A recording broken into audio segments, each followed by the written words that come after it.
பொலம் களம் நிறைய பல்கால் வாக்குபு தரத்தர வருத்தம் வீட ஆற உண்டு பேரஞர் போக்கி செருக்கொடு நின்ற காலை மற்று அவன் திருக்கிளர் கோயில் ஒரு சிறை தங்கினா அவன் பல அறைகள்ல ஒரு அறையில தங்குறான் என்று பொருள்.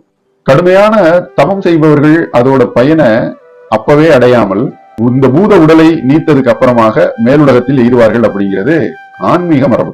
ஆனால் இவன் இந்த பாணன் அடைந்த இன்பம் அப்படிங்கிறது தவம் செய்ததன் பயனை அந்த உடம்போட இருக்கும் பொழுதே அனுபவித்ததற்கு நிகரானதுன்னு சொல்லுது இந்த வரிகள். தவம் செய் மாக்கள் தம் உடம்பு இடாது அதன் பயம் எய்திய அளவை மானனா போலன்னு அர்த்தம், உவமை. ஆறு செல் வருத்தம் அகல நீக்கி பாணன் தன்னுடைய வறுமை நிலை நீங்கி பெரும் செல்வம் பெற்றுவிட்ட தன்மையை உண்மையிலே அவனால உண்மை என்று புரிந்து கொள்ள முடியல. இது கனவுதானோ அப்படின்னு ஐயப்படுறான். ஐயோ, ஒருவேளை இது கனவா இருந்தால் எனக்கு வறுமை அல்லவா மறுபடியும் சம்பவித்து விடும், என்கிட்ட செல்வம் இருக்காதே அப்படின்னு ஒரு பக்கம் அச்சப்படுறான். அதை இந்த அடிகள் சொல்லுது. மாலை அன்னது ஓர் புண்மையும் காலை கண்டோர் மருளும் வண்டுசூழ் நிலையும் கனவு என மருண்ட என் நெஞ்சு ஏமாப்ப. பாணனுக்கு பல்வகை பணியாரங்கள், கள்ளு, கூத்து, விருந்துன்னு அமளிப்பட்டதை இந்த அடிகள் சொல்லுது. அவையவை முனிவரும் எனினே கவைய வேறு பல்வுருவின் விறகு தந்து இரினா இருத்தின்னு அர்த்தம். பேரியாழ், மகரையாழ், சகோடியாழ், செங்கோட்டியாழ் அப்படின்னு யாழ் 4 வகைப்படும்.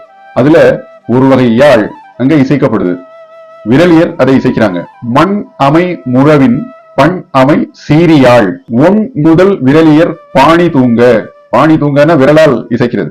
இதுல பேரியாழ் அப்படிங்கிற ஒன்றை தவிர மற்ற 3 சிறிய யாழ் வகையைச் சேர்ந்த சீரியாழ்கள் தான். வறிய பாணனுக்கு அளிக்கப்பட்ட உணவுல அரிசி சோறு இருக்கே, அது பல்வகை அரிசிகள் கலந்த கலவை கிடையாது, ஒரே ரகமான அரிசி சோறு அப்படிங்கிறதுனால அது நிரல்பட அமைந்திருந்தது அந்த சாதம். முகிழ்த்தகை முறவை போகிய முறியா அரிசி விரல் என நிமிர்ந்த நிரல் அமை பொருட்கள். யாசகர்கள் ஒரு பொருளை இறந்து பெறுதல் உலக இயற்கை. ஆனால் கொடுக்கிறவன் ஐயா நீங்க கட்டாயம் வாங்கிக்கணும், தயவு செஞ்சு வாங்கிங்கன்னு இறக்குறானா. இங்க இவன் கெஞ்சி கொடுக்கிறானா மன்னன். அதை சொல்ற அடிகள். அவிழ்ப்பதம் கொள்கை என்று இறப்ப.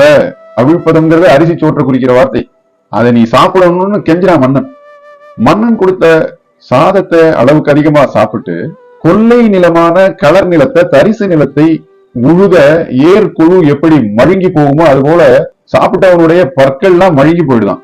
அதை சொல்ற அடிகள். கொள்ளை உழு கொழு ஏய்ப்ப பல்லே எல்லையும் இரவும் ஊன் தின்று மழுங்கி.